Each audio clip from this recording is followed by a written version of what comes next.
Olá pessoal, bom dia a todos.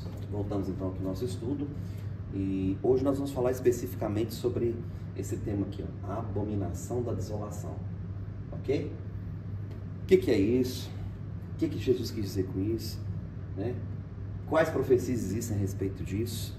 É um tema, né, controverso, mas a Bíblia é bem clara com relação a isso. Basta a gente ter um pouquinho de paciência e de ajuda do Espírito Santo, né, e dos detalhes que o Espírito Santo nos mostra para entendermos esse texto, não só aqui, né, mas aqui vocês podem ver que tem esse texto também, Lucas 21, e aqui Daniel, capítulo 9, fala sobre isso, até porque Jesus respalda Daniel, né, tá aqui, ó, de que falou o profeta Daniel. Então Jesus está dando um respaldo a Daniel aqui sobre esse assunto. Então vamos ler o texto? Olha só, começa aqui em Mateus 24. Porque semana passada nós paramos, né, nesse texto aqui, de que esse evangelho do reino será pregado em todo o mundo, em testemunha a todas as nações, então virá o fim, ou seja, o fim de todas as coisas. E aqui ele começa, então, Jesus a falar como seria esse fim, né? Que ele fala aqui sobre a questão da igreja, sobre os 2000 anos de igreja. Se você não assistiu o vídeo anterior, eu te aconselho a assistir. E aí ele fala, então virá um fim, porque faz parte da pergunta que lá atrás os discípulos fizeram a Jesus. Aí Jesus aqui, no versículo 15 em diante, ele começa a falar então de que fim é esse, ou como seria esse fim, né? Vamos lá então aqui.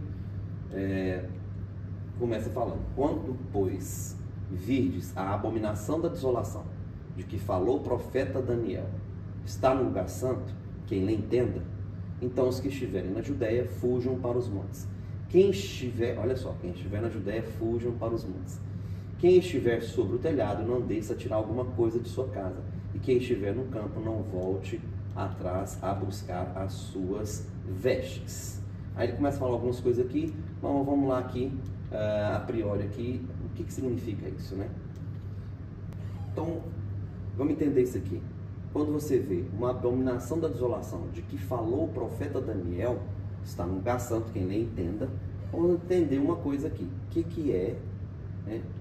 Onde está essa profecia aqui? Claro, está no livro de Daniel. Então vamos para Daniel, capítulo 9, e vamos entender essa profecia. Aonde está?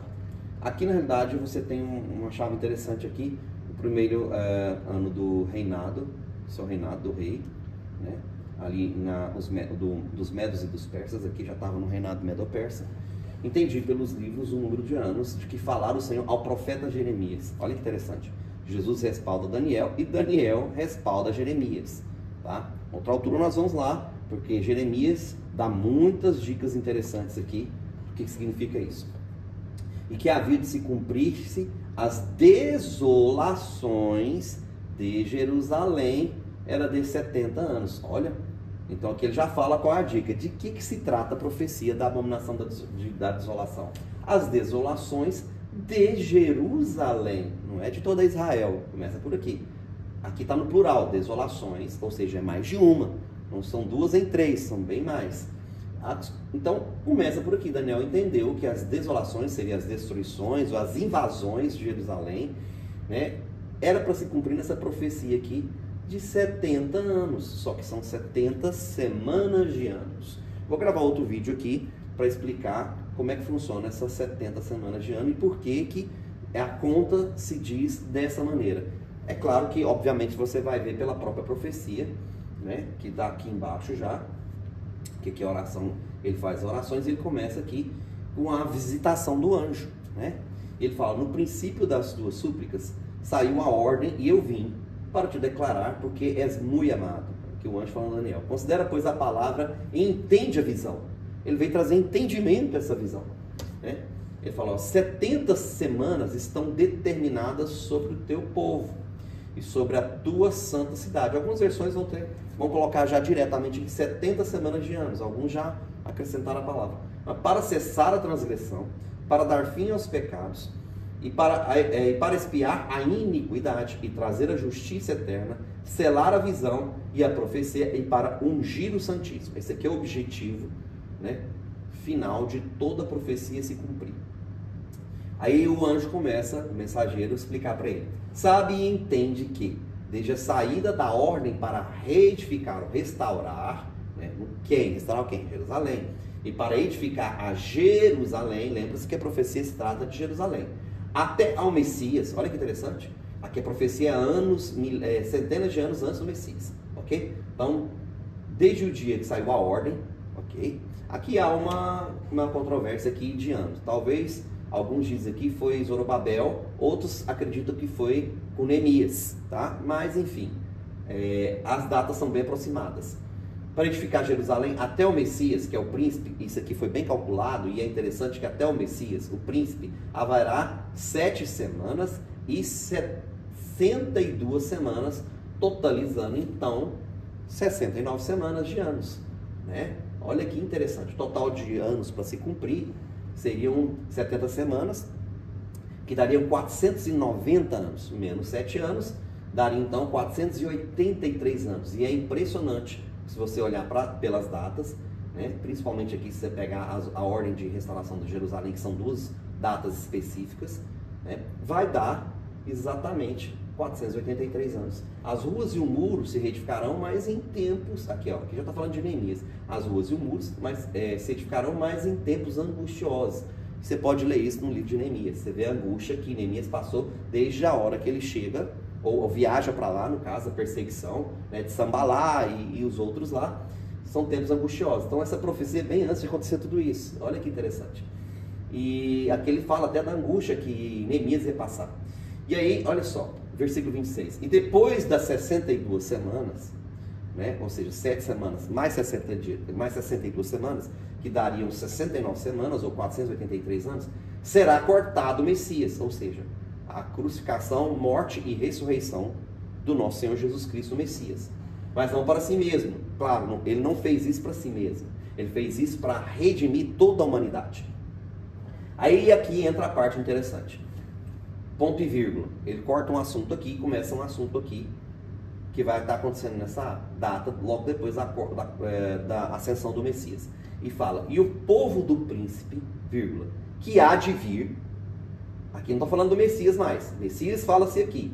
Aqui fala povo. A palavra povo aqui, do grego etnos, ou seja, a etnia do príncipe que há de vir para guerrear contra a genealogia do Messias, destruirá, aí aqui a profecia de Jesus lá, que não ficará pedra sobre pedra que não seja derrubada. Destruirá a cidade e o santuário. Anos 70, General Tito, está escrito, né, não só na Bíblia, mas o livro A Guerra dos Judeus, né, de Flávio José, que foi testemunha ocular, porque ele era escriba do General Tito, que através dele, né, foi instaurada essa destruição aqui no tempo romano. Nós vamos entrar ainda depois no assunto aqui, ok? E o seu fim, aqui, olha, aqui você precisa entender algo. Aqui fala da primeira destruição de Jerusalém, é uma das assolações, está lá no início do texto, está no plural, aqui é uma delas, já tinha acontecido outras, e aqui estava acontecendo uma outra assolação, como aconteceram várias outras ao longo desses 2000 anos aí. Jerusalém foi invadida várias outras vezes, não foi a primeira nem a última, né? Então, aí ele diz aqui, o seu fim, olha, voltando aqui, o povo do príncipe que há de vir, ou seja, a etnia, aqui fala etnia, você vai entender porque depois eu estou traduzindo essa palavra do grego, da Septuaginta que foi usada aqui, ou seja, a etnia do príncipe, que há de vir, um príncipe, que príncipe é esse? Claro, o anti-Messias, óbvio que é ele, destruirá a cidade e o santuário. Aqui não está falando que o príncipe destruirá, aqui está falando que a etnia, de qual esse príncipe virá, vai destruir a cidade e santuário. Isso aconteceu no ano 77. Não foram os romanos, tá? Só para deixar o spoiler aqui, não foram os romanos. Foi uma etnia específica. E o seu fim, olha só, o fim do quê? O seu fim será como uma inundação. O fim do que será com a inundação? O fim da etnia e do príncipe, né? Que nesse fim, já o príncipe já estará manifestado, ou seja, a manifestação do homem da iniquidade, que vai guiar essa etnia desse povo contra a guerra final com a etnia do Messias, ok? E até o fim do quê? Das assolações. A palavra aqui, desde o início, você não pode tirar um texto fora do contexto. Lá desde o versículo 1 até aqui, está falando de todas as assolações que foram determinadas. Então lá no versículo 1 do capítulo 9, até aqui embaixo, está falando das assolações de Jerusalém. Então, o contexto é as destruições, assolações e invasões de Jerusalém. Então, você tem que ler e entender o que o profeta Daniel está falando, de todas as destruições que Jerusalém teve ao longo da história. Ok? Até o fim haverá guerra, ou seja, até o fim de quê? Da assolação final, da abominação final da assolação. Até a última assolação vai haver guerra entre essa etnia e a etnia do Messias. Ok?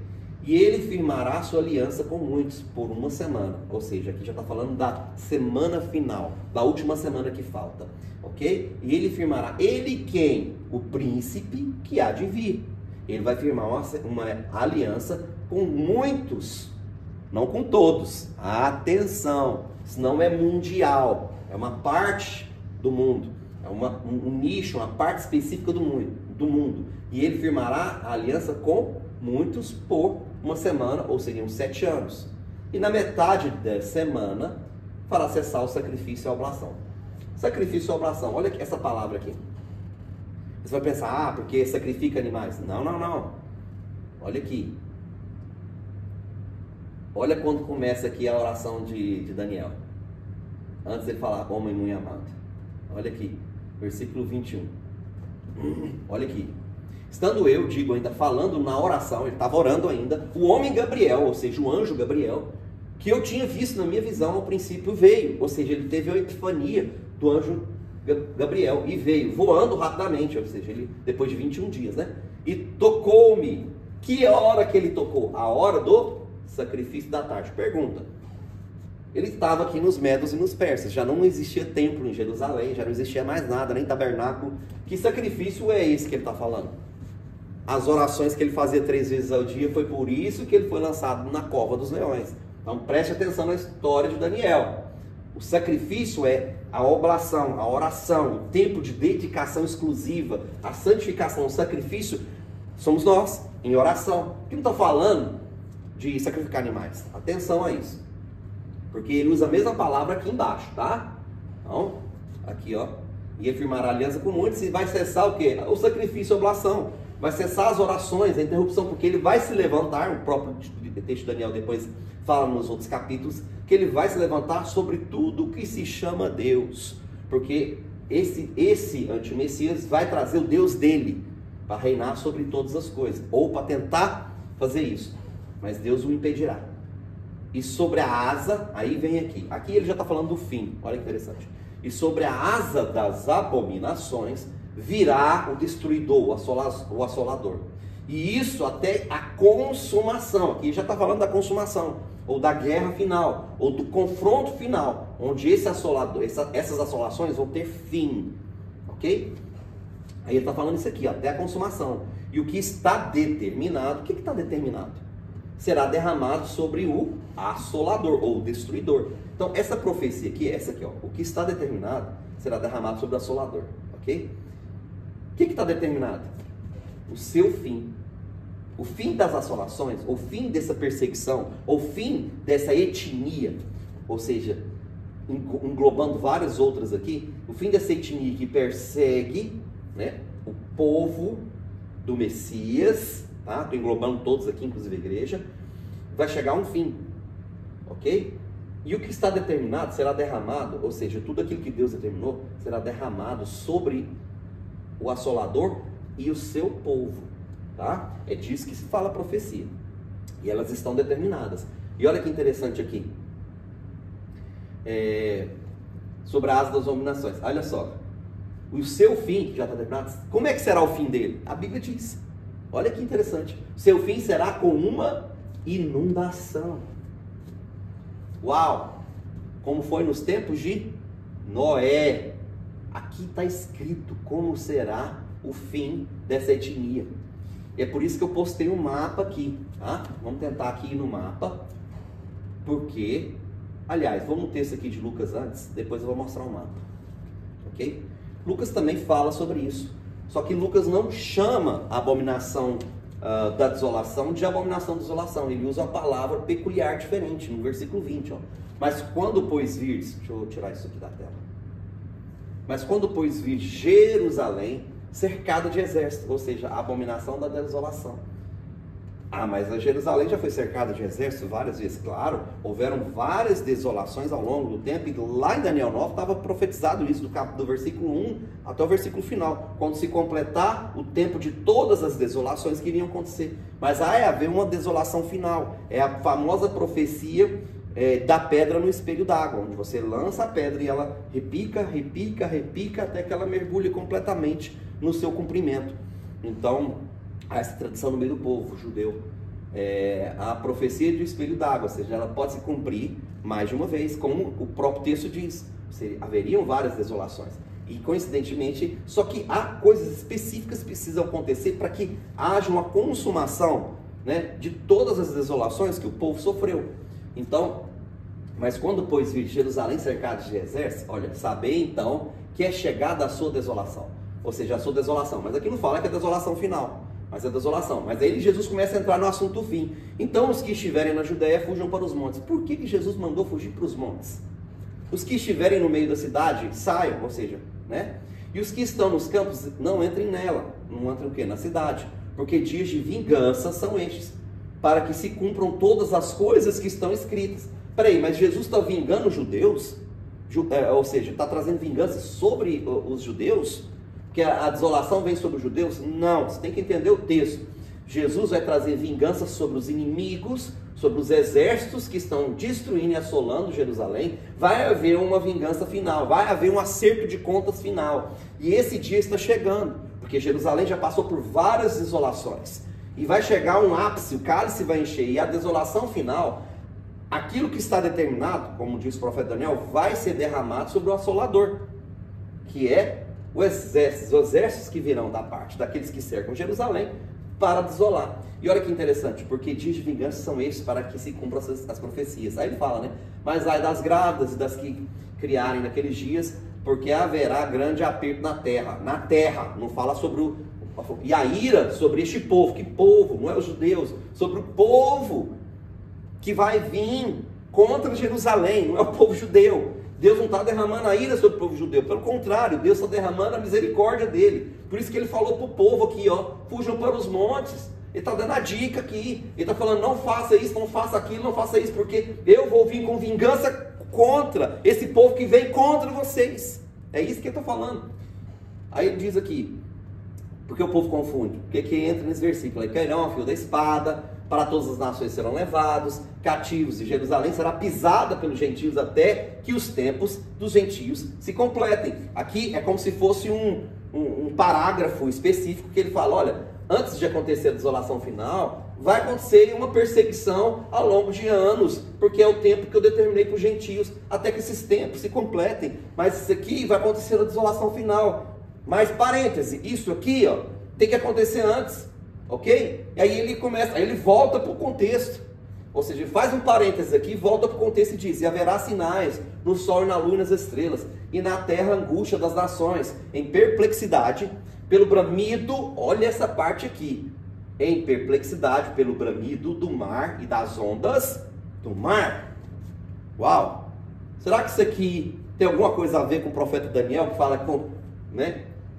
E o seu fim será com uma inundação? Será que tem alguma coisa a ver com o texto de como foi nos tempos de Noé? Para aí, pastor, mas Deus prometeu não destruir a terra.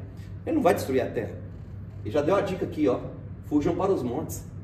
Vai haver lugares onde as águas não chegarão. Mas sim, aí agora nós vamos lá para o mapa. Eu tenho um aplicativo que simula a questão da elevação das águas, ok? E também a medição das questões. Agora eu não sei onde eu deixei o mapa aqui. Pronto, aqui localizamos o mapa. E olha que interessante, que é o mapa de Jerusalém, Gaza, como eu disse para vocês, e aqui, esse pedaço aqui, né, é a parte mais baixa do planeta Terra.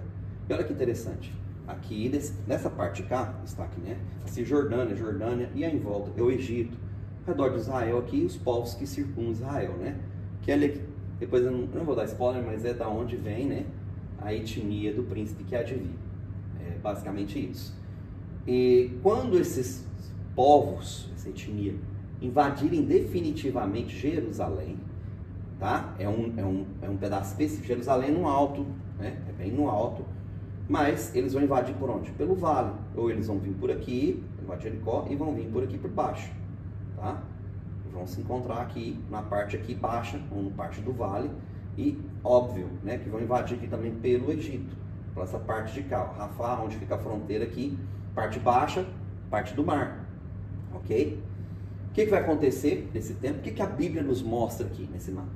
Que vai haver uma grande inundação, está escrito em Daniel, está escrito no texto de Lucas 21, que, vamos dizer assim, o culminar, a cereja do bolo, que o próprio Deus vai vir, que vai preceder a volta do nosso Messias, o Senhor Jesus, vai ser ele vir para cumprir toda a ira, derramar o seu cálice da ira sobre, né, o povo que tem perseguido Jerusalém, feito guerra, né, contra Jerusalém durante todo esse tempo, tá? Quando Jerusalém estiver cercada dos exércitos que querem definitivamente destruir, é claro que o príncipe vai fazer aliança com muitos que não são da etnia deles, mas vai fazer aliança com muitos, aqueles que estão a favor da causa, né? Para poder fazer essa guerra final, que está profetizada. E quando estiver cheio de exército aqui, o que ele falou? Quem estiver na Judéia. Por isso que eu falei aqui, né? Aonde é o deserto da Judéia? Essa parte da Jordânia aqui, ó. Que pega Criat Gat aqui, perto aqui Beersheba, aqui embaixo aqui Hebron, aqui até Jericó aqui, papai, isso aqui é a Judéia, tá? Esse trecho aqui, ó. Quem estiver na Judéia, seja de cá ou de cá, na parte do vale, o que ele tem que fazer? Subir para os montes. Que montes? Os montes aqui onde não estão ocupados pelos exércitos. A parte alta, que é claro, Jerusalém, né, já está praticamente sob o controle dos judeus, né, dos israelitas, e a parte oriental da Jerusalém não, que ainda está sob o controle da Jordânia. Mas enfim, Jerusalém vai ser cercada novamente, de todos os lados, principalmente nesse trecho baixo da Judéia. Por isso que Jesus falou, quem estiver na Judéia, fuja para os montes, porque haverá grande aflição na terra. Atenção a esse detalhe. A aflição não vai ser só sobre quem está aqui nesse vale, mas sobre toda a terra, porque a elevação vai ser a nível mundial, em todo o mundo. E no mapa que eu fiz a simulação, não sei, não sabemos, é só especulação, que eu vou dizer aqui agora. Uma elevação pode ser 200 metros acima do nível do mar, ou até mais de 200 metros, que é algo que nunca aconteceu. A última vez que aconteceu algo parecido com isso foi nos tempos de Noé, que toda a terra se cobriu de água. Mas uma elevação de um hype desse, de 200 metros, 300 metros do nível do mar, das águas, nunca aconteceu. Mas está profetizado que vai acontecer algo assim, semelhante em todo o mundo. Mas se você observar, praticamente metade da população mundial, mais da metade da população mundial, vive em grandes cidades, como Tel Aviv, que é a capital hoje, né, de Israel, e várias outras cidades grandes que vivem à beira-mar. Não só aqui no Brasil, São Paulo, Rio de Janeiro e tal. E olha que interessante, se uma elevação dessa acontece a nível mundial e aqui em Jerusalém, essa parte toda aqui vai ser varrida pelas águas, invadida aqui, ó, até próximo aqui, se não me engano aqui, nessa região aqui. Aqui começa uma elevação maior. E essa parte toda aqui, ó, pega esse pedaço aqui, abaixo de Jerusalém, todo esse vale aqui, ó, vai ser invadido pelas águas. E esse vale aqui também, e parte desse vale aqui, e parte do Egito aqui. Então, seria simples, você baixa um aplicativo, depois vou deixar o aplicativo aqui no próximo vídeo, o nome do aplicativo, tudo direitinho, que simula, você pode colocar lá 100 metros, 200 metros, 300 metros, mas isso é só especulação. Por quê? Jesus deu uma referência, os montes da Judéia. Os montes da Judéia começam aqui a partir de 300 metros de altura. Eu tive a curiosidade de ver. A partir de 300 metros de altura, começam os montes da Judéia. Então, são vários montes ali, e tem montes, claro, mais altos do que isso, é elevação, mas começam a partir de 300 metros de altura os montes da Judéia. Então, nos faz pensar, né, que essa geografia aqui, até 300 metros de altura, possivelmente seja invadida por águas. A partir de 300 metros acima, que é onde começa os picos dos montes aqui, acredito eu, que vai ficar a parte seca. E é onde começa a desolação e a destruição começa, o fim vem por inundação. Então, por que eu estou explicando isso? Porque a Bíblia é clara com relação a isso. É bem clara com relação a essas questões. E a gente tem que ter a simplicidade de coração de entender o que é que o profeta falou, aliás, o que foi revelado ao profeta, o que Jesus queria falar, o que precederia essa grande inundação, o fim viria com ela, e depois os outros eventos que ele vai narrando. Por exemplo, vamos falar sobre os outros eventos aqui nos próximos vídeos. Ele fala que os poderes do céu serão abalados, né? Terremoto, né, que vai sacudir, o grande terremoto, o Big One, que vai sacudir toda a terra. Então, a inundação começará, e então uma série de coisas que está profetizada que vai, né, gerar o fim definitivo dessas desolações, dessas destruições de Jerusalém, para que o Santo dos Santos, o Santíssimo Lugar, que quando o Messias vier, né, ele vai colocar os seus pés sobre o Monte das Oliveiras e o monte vai rachar em duas partes, né, vai se fender e o povo vai passar seguro pelo monte. Está escrito isso em profecia. Olha que interessante. E a Nova Jerusalém vem da parte do céu, né, vai se conectar, todo o olho verá, o Messias voltará nessa ocasião, porque é isso que está escrito nos textos, tá? O vídeo tem ficado um pouco grande, então vou encerrar por aqui para a gente dar continuidade naquilo que a gente vai falar, tá? Então, eu quero agradecer quem esteve até o final do vídeo para entender o que é essa abominação da desolação, o que é a invasão dos exércitos e por como vai vir a destruição do desolador, ou aqueles que circulam Jerusalém. Vai vir por inundação, isso está profetizado, tá? Então, um grande abraço, a paz do Senhor Jesus a todos, que Deus abençoe e continuamos com os nossos estudos aqui.